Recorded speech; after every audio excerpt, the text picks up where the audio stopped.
Festivalis Tamsta muzika. Tai vieta, kur susitinka geriausi draugai. Liepos 20–22 dienomis Varėnos saloje įsikūrusi Dainų slėnį sudrebins muzika ir geros nuotaikos pliūpsnis. Tai stebuklingos atmosferos erdvė, į kurią iš viso pasaulio kasmet suvažiuoja daugiau nei 7000 muzikos mylėtojų ir draugų. Šiais metais čia laukiama 35 muzikos grupių. Beje, tik 3 iš jų bus svečiai iš užsienio. Daugiau apie festivalį papasakos jo organizatorė Ona Skernevičiūtė Rimeikienė.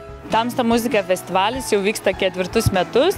Šiemet jis vyks Liepos 20–22 dienomis stebuklingoje Varėnos saloje.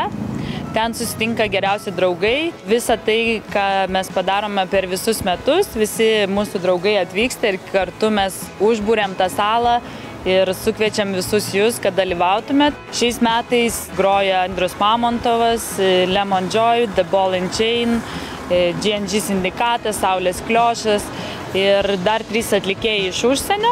Sam Sparrow iš Australijos, Brazilian Girls iš Amerikos ir Electric White Hustle iš Naujosios Zelandijos.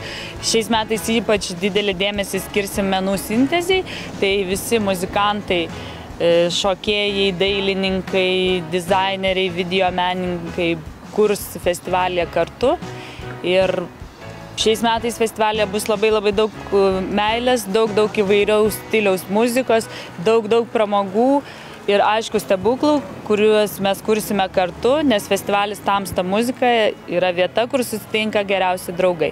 Na, o visiems tiems, kurie negalės dalyvauti festivalyje, Kanalo 5 TV komanda pasiūlys išskirtinę galimybę sužinoti karščiausias renginio naujienas ir išvysti įsimintiniausias jo akimirkas tiesiai iš Varėnos saloje įsikūrusio Dainų slėnio.